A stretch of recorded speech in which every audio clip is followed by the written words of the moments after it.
여러분 어찌 보면 이제 지난주에 이은 설교입니다. 오늘 이제 본문 말씀에 보면은 자 예수께서 즉시 제자들을 재촉하사 자기가 무리를 보내는 동안에 배를 타고 앞서 건너편으로 가게 하시고 자 우리가 이제 성경에서 이제 이게 낱말들을 많이 나오는 것이 하나님의 어찌 보면 메시지입니다. 근데 우리는 우리를 자녀라고도 하고 아들이라고도 하고 종이라고도 하고 그런데 우리에게 부르는 가장 친근한 이름이 제일 많이 나오는 게 사실은 제자입니다. 제자라는 말이 우리를 부르는 제일 많이 나와요. 압도적으로 많이 나옵니다. 그 얘기는 뭐냐면 예수님께서 마지막으로 유언으로 남긴 말이 있죠. 마태복음 28장 그죠? 너희는 가서 모든 족속을 제자로 삼아. 결국은 제자 삼는 거예요. 그래서 제자라는 말이 가장 많이 나옵니다. 그리고 지금도 이제 그 사역은 주님 오실 때까지 제자 삼는 삶입니다. 예, 그래서 제자들에게 재촉하사 자기가 무리를 보내는 동안에 자 제자와 무리가 등장을 하잖아요. 자 오늘 이제 이게 어찌 보면 주제가 됩니다. 제자냐 무리냐, 그죠? 근데 여러분 예수님이 간 곳에는 사실 무리가 더 많았어. 오병이어의 기적, 또 수많은 병자를 살릴 때도 무리들이 쭉 따라가요. 근데 예수님의 초점은 제자였다라는 거예요. 물론 중요한 것은 무리 중에서도 깨닫고 제자된 사례가 많습니다. 교회사가 또 그걸 증명하고 있어요. 근데 의외로 무리에서 그냥 무리로 남은 사람이 더 많아요. 근데 오늘날 저는 지금 마지막을 사는 교회의 현실입니다. 과연 나는 제자일까 무리일까? 근데 교회도 무리가 많이 있어요. 의외로. 예. 이게 참 심각한 문제입니다. 무리. 예. 무리를 보내신 후에 기도하러 따로 산에 올라가시니라. 저물매 거기 혼자 계시더니. 저물매, 저물다라는 것이 시적인 언어이면서도 좀 쓸쓸하죠. 저물매. 우리도 인생에 저물 때가 저도 저물 나이에 접어들었습니다. 이제 은퇴를 생각할 나이도 됐고 저물매. 그런데 기도하러 따로 산에 올라가시니라. 이제 우리의 이제 영적인 충전이 여기서 이루어진다라는 거죠. 근데 여기 보세요. 거기 혼자 계시더니. 저는 이걸 묵상하면서 여러분 저나 여러분이나 이제 여태까지 신앙생활 2024년 이렇게 신앙생활 해왔습니다. 그러면 하나님 입장에서 볼 때 여러분의 신앙을 평가하실 때 여러분의 어떤 때 신앙을 보고 바르다라고 생각을 할까요? 교회 안에서 이렇게 예배 드릴 때 우린 그렇게 생각하는 경우가 너무 많아요. 교회 안에서 또 어떤 성령 충만한 기도원에서 그럴 때 하나님이 나를 보시겠구나. 근데 그렇지 않습니다. 제가 만난 하나님은요, 예수님은요, 무리 중에서가 아니에요. 여러분, 내 신앙의 판별은 나 혼자 있을 때예요. 왜냐하면 혼자 있을 때는 아무도 나를 안 봐. 여러분, 이게 굉장히 심각한 얘기를 하는 거예요. 저도 그걸 깨닫고부터는 내가 혼자 있을 때 뭘 해야 될까? 그러면 하나님하고 있는 거야. 사실은 그게 신앙인은 임마누엘이잖아. 그죠? 보라 처녀가 잉태하여 아들을 낳으니 그 이름을 임마누엘 함께 하겠다라는 거예요. 그럼 우리 신앙 고백 늘 그렇게 해요. 그러면 우리가 무리 중에서 예배를 드리는 중에서는 개개인이 판별이 안 돼요. 다 따라 하니까. 근데 과연 우리의 신앙은 어디서 판별이 날까? 여기 보니까 혼자 계시더니. 맞아요. 저도 생각해 보면 그래서 이것 때문에 늘 경계가 되는 거예요. 내가 혼자 있을 때 나쁜 짓을 못 하는 거지. 심지어는 컴퓨터를 하더라도 아, 주님이 이거 보고 계시구나. 근데 어떻게 이상한 사이트 들어가냔 말이에요. 그렇잖아요. 이럴 수 없는 거예요. 맞습니다. 올해나 명년에도 하나님은 혼자 있을 때 우리를 주시하고 있다는 사실 잊어서는 안 돼요. 그것이 내 신앙의 척도예요. 아예 안 보지, 이게 불신앙이에요. 근데 오늘날 많은 교회를 다니는 성도 중에 혼자 있을 때 비행이 얼마나 많습니까? 알잖아요, 여러분들이. 이게 무슨 얘기인지. 여러분, 진짜 신앙은 혼자 있을 때예요. 근데 역설적이게도 그건 혼자가 아니에요. 임마누엘, 하나님이 함께 한다는 그 자부심. 그러면 오히려 혼자 있을 때. 그래서 제가 이걸 알고부터는 범사의 그를 인정하라, 이 말이 뭐냐면 저는 어딜 가나 기도를 하는 거예요. 오늘 누굴 만나러 차를 타게 될 때도 아, 주님 함께하여 주옵소서. 내가 무슨 말 할까요? 이거 나 혼자 있을 때잖아. 차를 타고 갈 때 얼마나 좋아요. 나 혼자야. 찬양을 들으면서 가고 하나님 말씀을 들으면서 가고 하나님 그거 기뻐하지 않겠어요?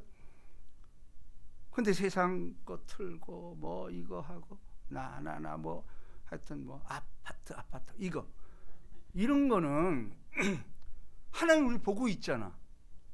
그렇잖아요? 그렇다고 하나님이 아파트 이거 싫어하는 게 아니에요. 왜냐하면 너무 나에게 몰두하면 괜찮아. 세상 메시지도 한번 들어봐. 세상 사람이 어떻게 사는지 한번 들어봐.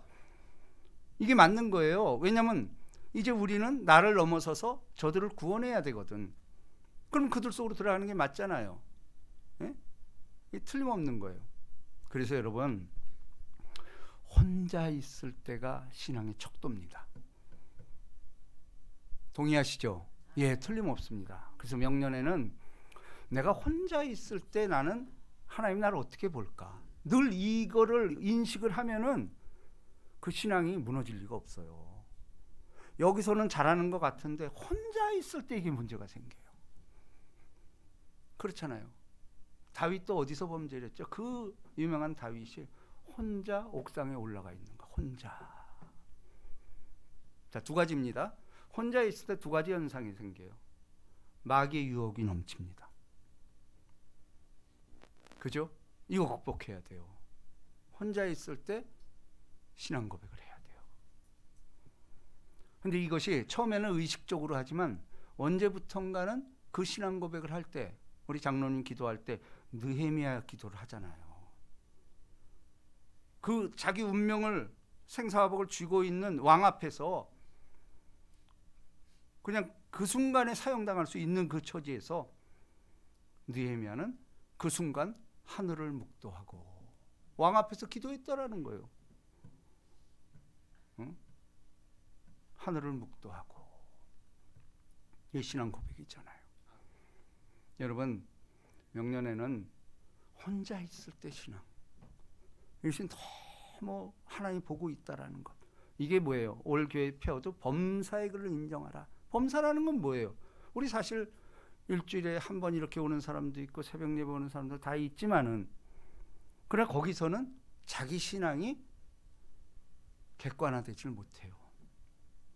우리 신앙은 하나님 앞에서 있어요. 그걸 뭐라 그래? 코람데오의 신앙이라는 거예요. 그분 앞에서 나는 어떻게 할 것인가?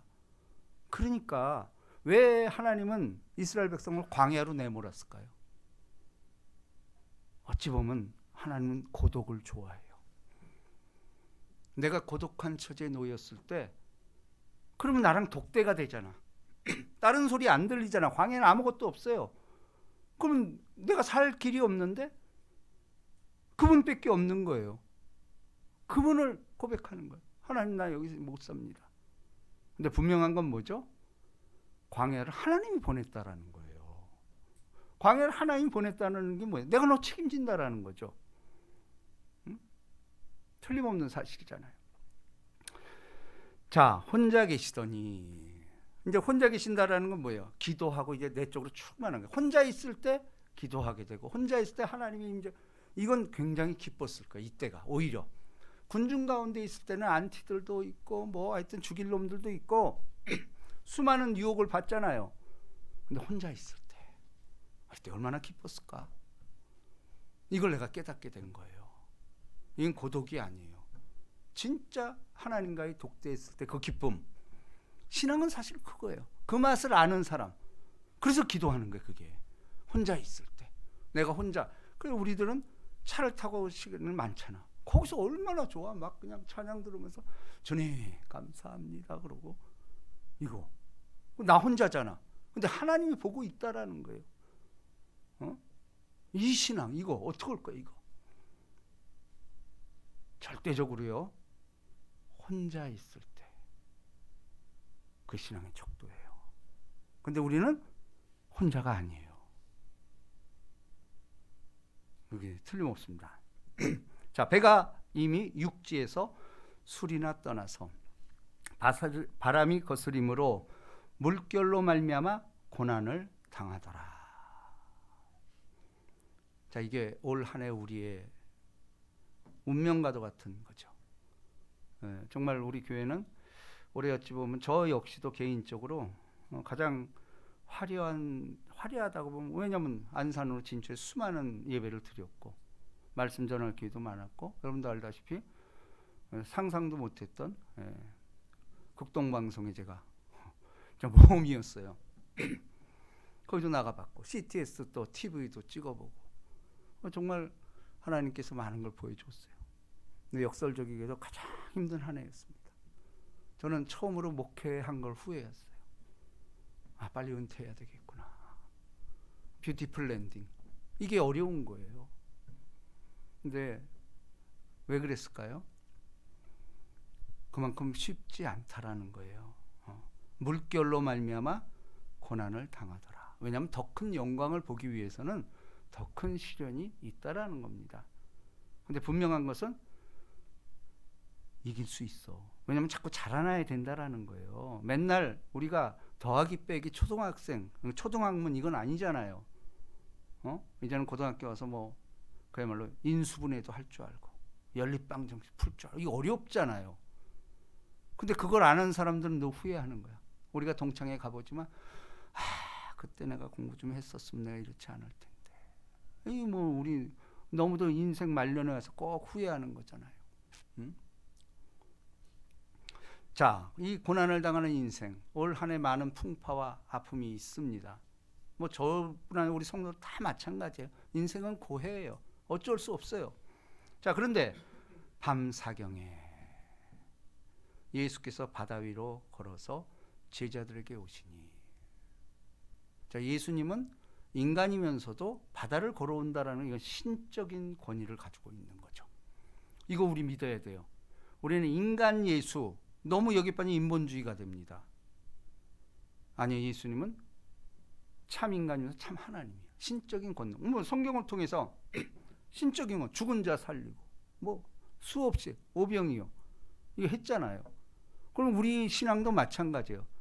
신앙인이 타 종교와 다른 이유는 나는 신적인 체험을 한 사람들이라고 보는 거예요.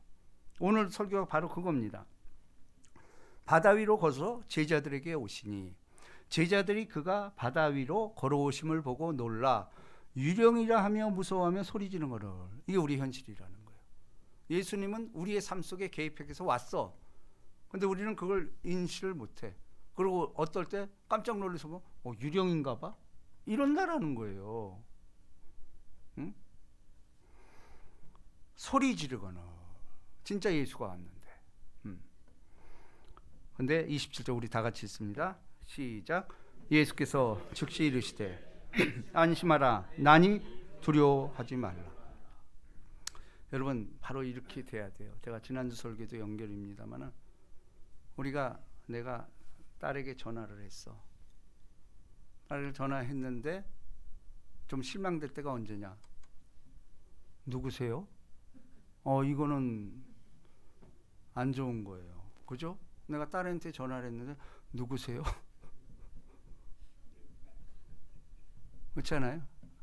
내가 그랬다는 게 아니고 그런 적도 있었어요. 내가 감기 걸려서 목소리가 그럴 때는 누구세요? 이제 뭐 이럴 수 있었겠죠. 근데 그게 별로 기분이 안 좋아요. 누구세요라니. 근데 이거는 딸뿐 아니에요. 제가 이번에 이제 전화기를 다시 한번 이렇게 보면서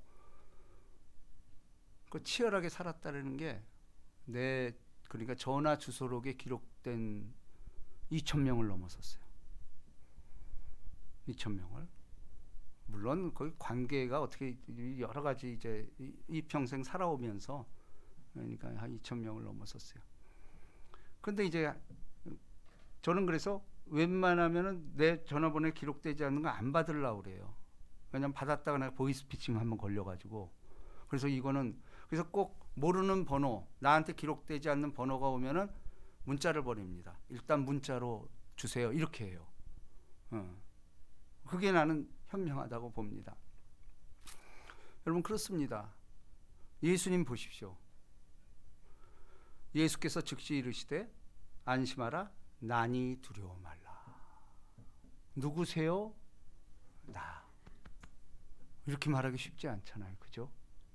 우리 가족들하고 친한 관계 할 때 누구세요? 그러면 나야 나. 더 황당한 건 뭐죠? 내가 누군데 이렇게 나오는 거야. 그럼 이건 관계가 거시기하죠. 여러분 우리는 주님과의 관계, 성도들과의 관계에 있어서도 그래서 이제 제가 전임 회장이 그 이제 육군 장교 출신이라 그분은 아주 그런 게 정확해요. 전화를 받을 때 누구세요 이러면 화를 대버리는 거야. 그렇죠. 그럴 수 있죠. 자기는 그렇게 생각 안 했는데 누구세요라니. 이 말이 아주 내가 그분이 나보다 나이도 많고 참 그런 거를 많이 기본을 많이 닦았어요. 자, 오늘 이야기하고자 하는 것이 바로 이겁니다. 여러분, 우리가 금세기에 들어서 세계를 변화시켰던 두 사람을 지목을 합니다. 세계를 변화시켰던 두 사람. 다시 말해서 이 지구상에 금세기라고 말했어요. 최고의 천재들이 둘이 있었습니다. 여러분도 어느 정도 알겠죠? 금세기예요. 일단은 아인슈타인입니다. 아인슈타인이 내놓은 업적은 이건 저도 호기심이 있어서 그분에 대한 책 그리고 왜 이렇게 유명할까? 우리 유명한 이는 이꼴 MC 자승 이게 뭘까? 근데 상대성 이론이라는 거잖아요. 근데 그게 왜 그렇게 히트를 쳤냐면은 상상을 초월하는 이론을 발표한 거예요. 무슨 얘기냐? 우리는 지구가 자정 공전에 의해서 그냥 아주 그냥 그 규칙적으로 움직이잖아요. 그렇죠? 그런데 이 상대성 이론이라는 건 그걸 초월하는 이론을 발표해 버린 거야. 그게 아닐 수 있다라는 거예요. 그걸 입증한 거예요. 이게 아주 인류사의 최고의 천재다. 근데 아인슈타인은 독일 사람이면서 유대인이에요. 그리고 아인슈타인 같은 사람은 우리도 같은 세대에 있었어요. 1955년도에 돌아가셨으니까. 과학 모든 분야에 최고의 업적을 남긴 거야. 왜냐하면 과학이라는 건 수학이 없으면 안 되거든. 증명이 돼야 되거든. 이 아인슈타인 상수 C 이걸로 다 풀어버린 거예요. 그러니까 인류는 우주적인 이런 것들은 규칙적으로 다 되는 것 같지만 아니다라는 거. 왜냐하면 규칙적으로 다 돌아간다면 공식이 있어야 돼. 그렇잖아요. 공식은 딱딱 대입하면 그냥 기계적으로 딱딱 답이 나오는 거야. 근데 아인슈타인 내는 상대성 이러면 아니야. 거기에 어떤 변수가 있다. 이걸 이제 아인슈타인 상수라고 그래서 거기에 C를 딱 하나 넣는 거야. 그래야 그게 풀린다라는 거야. 우주의 규칙도. 어려운 얘기지만 그렇습니다. 그런데 이제 제가 이 얘기를 하려는 거예요. 이 천재가 유대인이잖아. 그럼 하나님을 알까 모를까? 너무 잘 알죠. 너무 잘 알죠. 그러니까 유대인들은 또 지금은 많이 바뀌었습니다만 노벨상의 90%가 유대인이었다는 사실 아세요? 90년대까지. 뭐 여러분 미국의 아이비리그 모든 대학의 80%가 유대인이 교수예요. 이거 어떻게 설명을 해야 돼요? 머리가 좋아서? 아니요. IQ 따져봤더니 우리나라보다 안 좋아. 뭐죠? 하나님이 준 지혜. 그거밖에 아니에요. 왜냐하면 걔네들은 장관이 되려면요 모세오경 달달 외워야 돼. 너로 머리 되고 꼬리 되지 않고. 그럼 뭐 입술 고백을 하는 거야. 그런 민족이 어디 있어요? 그거 지금 보세요. 유대인 못 당합니다. 아랍이 꼼짝 못 하잖아. 이란이 센 줄 알았더니 이란 한 방 맞더니 저항을 못 해. 하나님은 자기 편이라는 거예요. 자, 그런데 중요한 것은 이 아인슈타인이 신앙 고백을 하는 거예요. 근데 보세요. 잘 들어보세요. 이 아인슈타인이 이 회고록에 신에 대해서 이런 얘기를 합니다. 나는 천지를 창조한 하나님을 믿는다 이래요. 아, 이거 참 너무 왜? 자기가 아는 거야. 유한한 존재인데 하나님이란 존재가 있기 때문에 자기의 명석한 머리라든지 이걸 발견했다라고 고백하는 거예요. 자기는 창조주 신을 믿는데. 또 두 번째, 이제 우주를 연구하다 보니까 아무리 연구를 해봐도 지구는 어떤 규칙에 의해서 돌아간다라는 거예요. 근데 규칙을 인간이 파괴했다라는 거야. 그래서 변수가 생겼다라는 거예요. 원래 태초에 인류는 그렇지 않다라는 거야. 하나님의 계획 속에 탁탁탁탁 이게 돌아갔는데 죄라는 게 들어와서 이게 계산이 안 되는 거야. 웬만한 건 계산이 되는데 이상한 일이 발생. 이건 왜 안 되지? 이게 아인슈타인의 상수예요. 그러면서 두 번째 믿는 게 뭐냐? 나는 이 모든 우주, 인간의 활동 모든 것에 하나님이 우주의 질서를 부여했다라는 걸 믿는다. 우린 그런 거 생각도 하지 않잖아. 근데 우리와 상관없이 탁탁탁탁 우주는 움직이고 있어. 이게 진짜 모골이 송연한 시대에 사는 거야. 아인슈타인뿐인 모든 과학자는 이거 1도만 틀려도 전 우주는 박살이 나버려. 궤도. 이 맞잖아요. 그런데 이제 마지막 말이 중요합니다. 나는 창조주 하나님도 믿고 온 질서를 하나님이 했다는 나 믿는다. 근데 마지막에 무슨 얘기를 하냐면 그런데 하나님이 인격적이라는 건 난 믿지 않는다. 이렇게 선언해 버리는 거예요. 인격적이라는 게 뭐죠? 인간으로 오신 예수는 아니라는 거예요. 어떻게 하나님이 인간이 되냐라는 거지. 그러니까 우리가 볼 때는 신앙인 같잖아. 그죠? 창조주를 믿어. 그리고 우주의 질서를 그분이 한다고 믿어. 제일 중요한 게 그런데 난 그분이 인격을 가졌다는 걸 믿지 않는데. 이게 무슨 얘기냐면은 하나님은 보편적인 하나님이라는 거야. 누구에게나 하나님이고 이건 우린 그 그늘 아래 산다. 근데 이 말씀에 뭐가 잘못된 걸까요? 왜 이 사람은 인격적인 하나님을 안 믿는 걸까? 근데 이거 지금 우리의 문제예요. 저는 수많은 신앙인들 만나보고 목회에서 많이 만나봤잖아. 이거에 대한 확신이 있냐 없냐의 싸움이야. 근데 우리는 인격적인 하나님을 믿는 거예요. 그러면 인격적인 하나님을 어떻게 믿어야 될까? 어떻게 증명이 되죠? 나 개인과의 만남이 있었다라는 거 아니에요. 보편적인 하나님, 네가 만난 하나님, 우리 그냥 다 아는 하나님. 그렇지, 천지가 그게 없이는 안 돼. 질서가 없이 이거 어떻게 되는 거야? 이건 다 알아. 보편적인 하나님이에요. 근데 뭘 몰라요? 내가 만난 하나님이 없는 거야. 내가 만난 하나님이 없는 거야. 그러니까 무슨 얘기죠? 체험이 없는 거야. 이제 우리 순복음에서 이제 항상 이단 소리를 들을 때 뭐 우리도 잘못했어요. 왜냐하면 방언 못하면 성령 받은 거 아니라 이랬단 말이에요. 그 조영기 목사님 얘기 아니고 그런 이제 극한적인 신학자가 나온 거야. 그러니까 뭐 장로교사는 벌벌 떠는 거 저거 이단이다.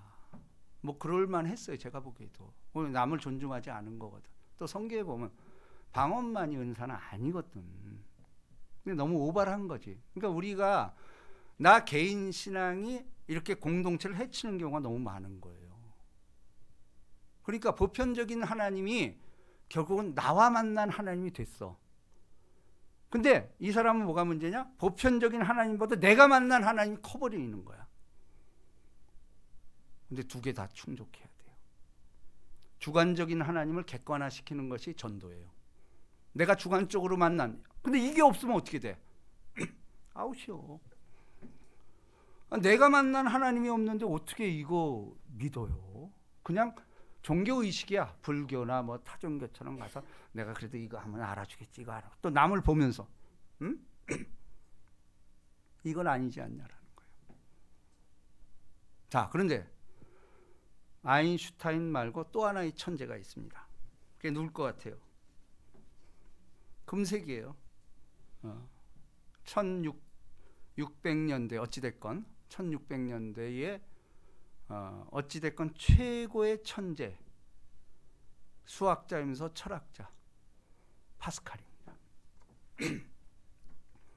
파스칼 뭐 학교 다닐 때 이거 너무 잘 알 거예요. 파스칼이 했던 유명한 말이 뭐죠? 야, 이거 모르나? 인간은 생각하는 갈대다. 이거 처음 들어봐요?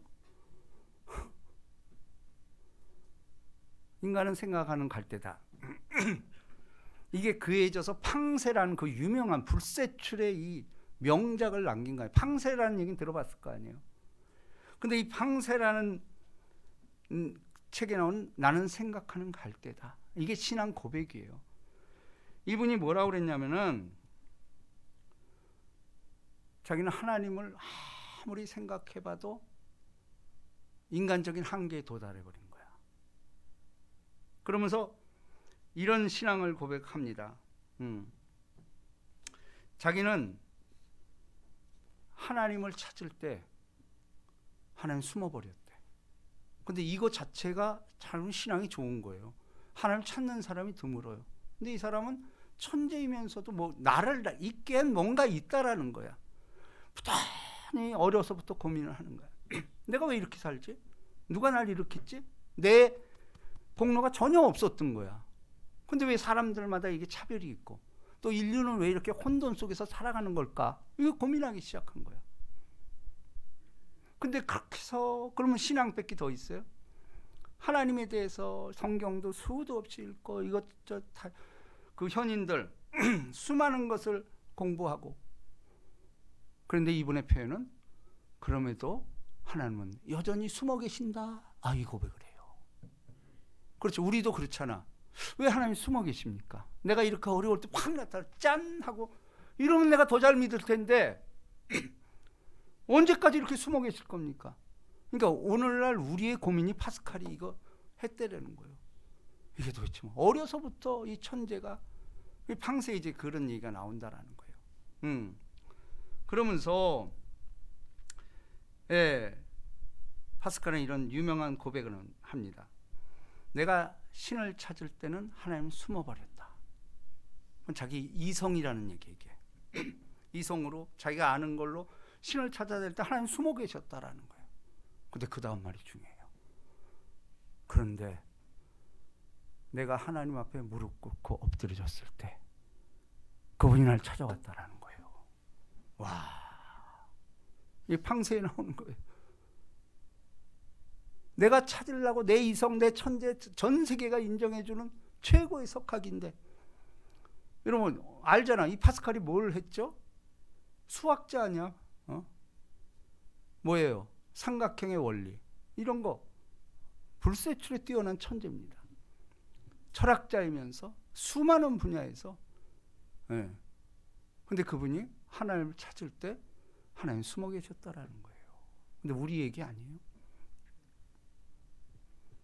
근데 그분이 30이 넘어서 무릎 꿇고 하나님의 절규했을 때 그분이 찾아온 거예요. 그래서 팡세를 이게 쓰게 된 거예요. 불셀출의 이게 명작이잖아요. 팡세라는 것이. 자, 그래서 이 파스칼은 얼마나 이 자기와 만난 하나님 이것이 얼마나 사무쳤으면 이 사람은 이 자기가 만난 하나님을 쓰고 다닌 거야. 써가지고 자기 배에다 차고 다녔어요. 늘 나를 만난 하나님. 그러니까 이 사람이 고백이 뭐냐면 하나님은 자기는 철학자의 최고의 철학자지만은 철학자의 하나님도 아니었다라는 거예요. 철학은 뭐죠? 찾아다니는 거야. 진리를 찾아 헤맸는데 결국 발견 못했다라는 거예요. 철학이라는 게 그렇잖아. 진리, 뭔가를 찾아. 근데 발견을 못했어. 근데 결국은 이분이 인격적인 하나님을 만나고부터 그런 고백을 하는 거예요. 아, 하나님은 철학자의 하나님도 수학자의 하나님도 아니. 자기는 최고의 수학자인데. 그리고 무슨 고백을 하냐? 성경이 고백을 하는 거야. 하나님은 아브라함의 하나님, 이삭의 하나님, 야곱의 하나님, 그러면서 나의 하나님입니다. 와, 이 놀라운 고백.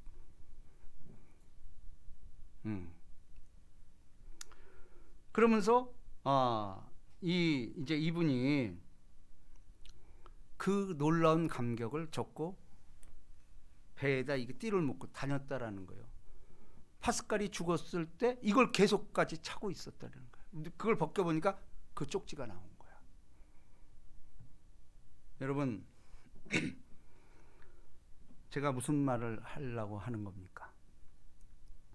우리 신앙이 생명이 없는 이유가 뭘까요? 그냥 보편적인 하나님은 알아. 그렇지, 내가 이렇게 된 거? 이게 뭔가 있어. 세상이 말하는 조물주예요. 근데 나는 이런 신앙이 너무 많은 거야. 그냥 보편적인 하나님. 근데 하나님이 우리에게 은혜인 이유는 뭐죠? 나 같은 사람을 찾아왔다라는 거야. 나 같은 사람. 그저 죄 많고 허물 많고 나 같은 사람을 찾아왔다라는 거예요.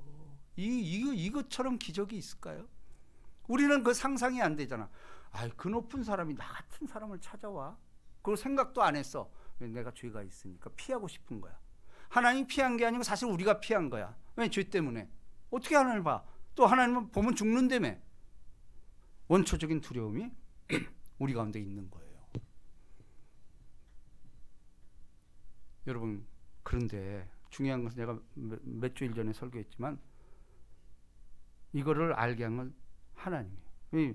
베드로가 그 유명한 마태복음 16장에서 신앙 고백, 주는 그리스도시요 살아계신 하나님. 우린 자꾸 이 얘기만 해. 근데 하나님 뭐라고 그래요? 그거 알게 하신 이가 누군지 알아? 나야 나 이러는 거예요. 이게 인격적인 고제죠. 나야 나 이러는 거예요.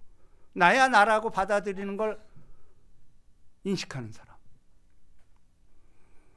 그건 뭐예요? 신앙은 철저하게 나와 하나님과의 관계야.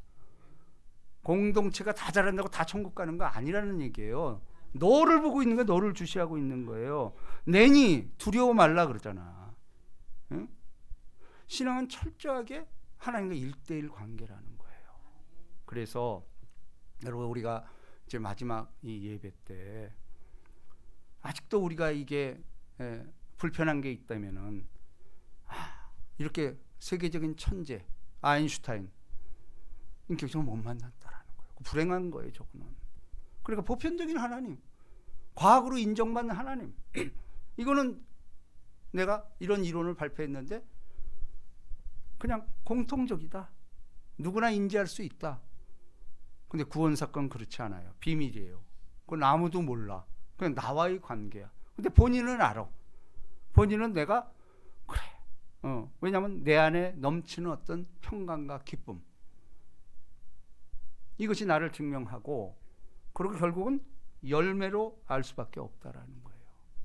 가장 중요한 건 일단 귀가 들려져야 돼요. 하나님 말씀이 들려질 때, 이거는 왜 들려질까?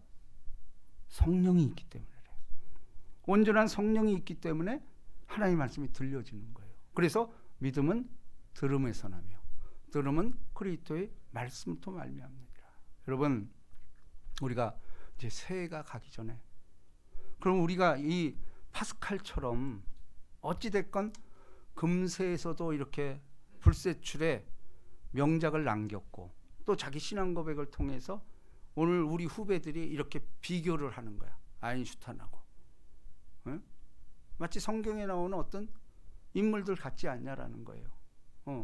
그리고 세계를 변화시켰던 이 사람, 내가 무릎을 꿇었을 때 그분이 나를 찾아왔다는. 우리는 내가 그 알량한 철학, 수학 이걸 총동원해서 하나님 찾으러, 파스칼이 어릴 때부터 이 파스칼이 어떤 고백을 하냐면은, 얼마나 이 신을 찾으려고 노력을 했냐면은 절규를 합니다. 하나님, 나를 안 만나 주시려면은 나 자살하겠습니다 선언해버려. 근데 이거 엄청난 신앙이에요. 영적으로 얼마나 방황을 했으면은, 나를 안 만나 주시려면은, 그러니까 계속 찾으러 다녀도, 이론적으로 뭘 찾으러 다녀도 만날 수가 없는 거예요. 하나님을 왜 숨어 계십니까? 마치 시편 기자가 그러잖아. 왜 숨어 계십니까? 벌써 거기까지 도달한 거야. 정말 이런다면은 나 자살하겠습니다. 이야, 우리 이런 심령이 있습니까? 근데 중요한 건 뭐죠? 그 파스칼의 고백이 얘기를 하는 거예요. 나 안 맞으면 나 죽겠다. 또 자기 주관적인 생각이지. 근데 결국은 자기가 무릎을 꿇어버려요. 내가 잘못했다고, 주님. 그랬을 때 예수가 찾아왔다라는 거예요.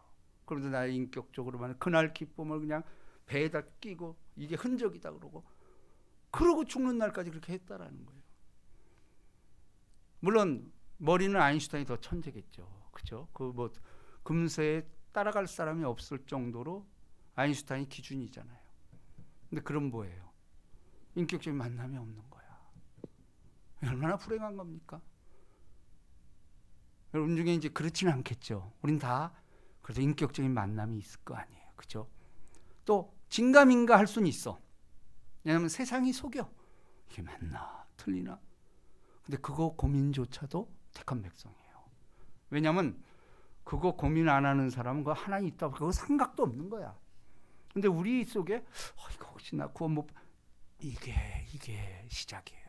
구원 못 받는다라는 것은 내 힘으로 안 되는 거구나, 뭔가 있구나, 무릎 꿇는 거예요.